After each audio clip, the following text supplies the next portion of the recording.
عامل بربادی افغانستان، منظورم از می انتحار و کشتار انفجار میگم، کسایی هستند مثل کرزی و اسپنتا و محقق و فوزی کوفی و شاگل رضایی و احدی و پدرام و کی که اول رفتند در مسکو به پای بوسه طالبا، باز رفتند در دوحه به پای بوسه طالبا. اینا انمی سرخمی زیاد مقابل طالبا، امی بی غیرتی زیاد مقابل طالبا که قاتلای ملت میخواین ببخشن، به جای اینکه انتقام خون رخشانه و ده ها زن دیگی ما رو، ده ها هموطن حملات انتحاری را و صدها سرباز ما رو بگیره، اینا خود زیر پایش مندازه. دقیقاً اینا هستن عامل بدبختی امروز که ما میبینیم انفجار بیشتر شده میره.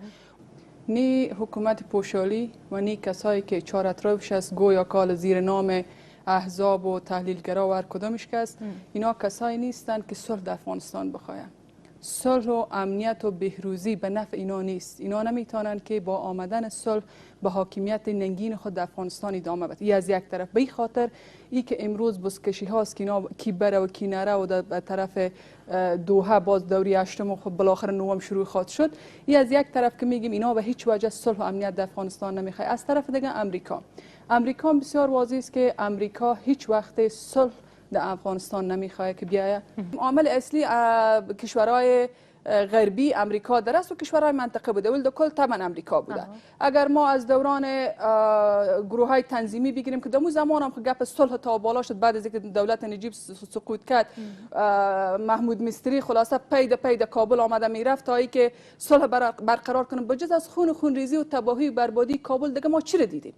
هیچ چیز ندیدیم. امروز هم این تگ و دوای خلیلزاد آدم به یادم روزا مندازه که این تگ و دوای صلح را در افغانستان به هیچ وجه نمیاره، فقط خاک در چشم مردم پاشیدن است، فریب مردم است و مردم در انتظار صلح نشاندن و در پس پرده سیاست‌های اشغالگرانه، استعمارگرانه و ضد مردمی خود پیاده کردن. و این دولت هم من میگم چیز دیگه که بسیار مهم است که در درون دولت امریکا مخصوصا در 18 سال اخیر نوکرای بسیار خوب، سرسپردهای بسیار خوب را تربیه کرده که اینا رو جای به جای کرده. مهرای کلیدی این دولت از سر گرفته تا دیگه است که به هر سیاست امریکا سرخم میکنه و بسیار میگه تو بادار فقط بگو مرا پر از دلار کو، چوکی رو به من بده، من در غم کشتار مردم نیستم. امریکا خب بیز در غم کشتار مردم ما نیست و جهاد طالبا علی مردم افغانستان است، نه علی طالب. یعنی د جګړې یو اړخ خپل امریکا ده، د جګړې یو اړخ خپل امریکا ده. معلوم داد. بله.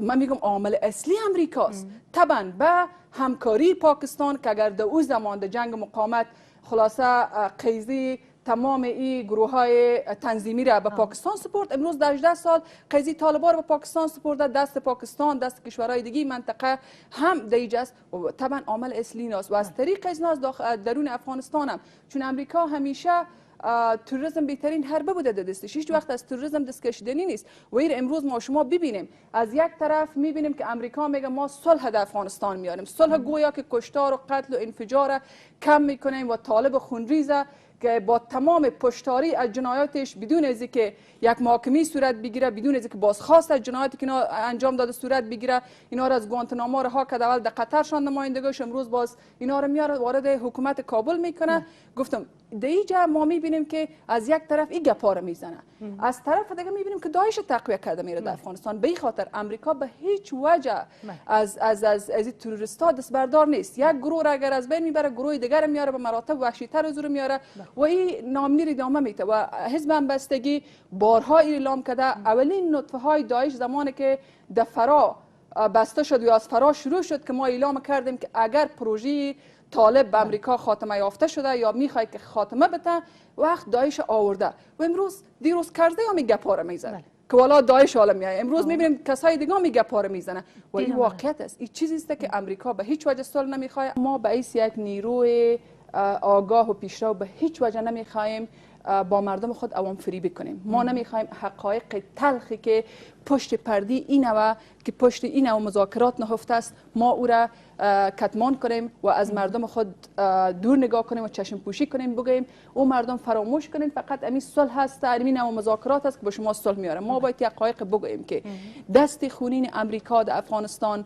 دست این نوکرای امریکا در افغانستان که اینا همگیشان در اینجا به خاطر قدرت شکم یکی دیگر میدارن، اینا هیچ وقت هیچگاه صلح در افغانستان نمیارن. و امیر رقم کشورهای منطقه مثل پاکستان و کشورهای دیگه که چطور دست خونین داره، ما یک حقایق باید به مردم خود بگوییم که هیچ وقت در بدل قربانی کردن عدالت نه. صلح هیچ وقت با قاتلای ملت، با خونریزترین کسا امکان نداره که صلح در افغانستان بیاره. و مخصوصا چهره طالبا به همه مردم واضح است که در قاموس ازنا انسانیت جای نداره.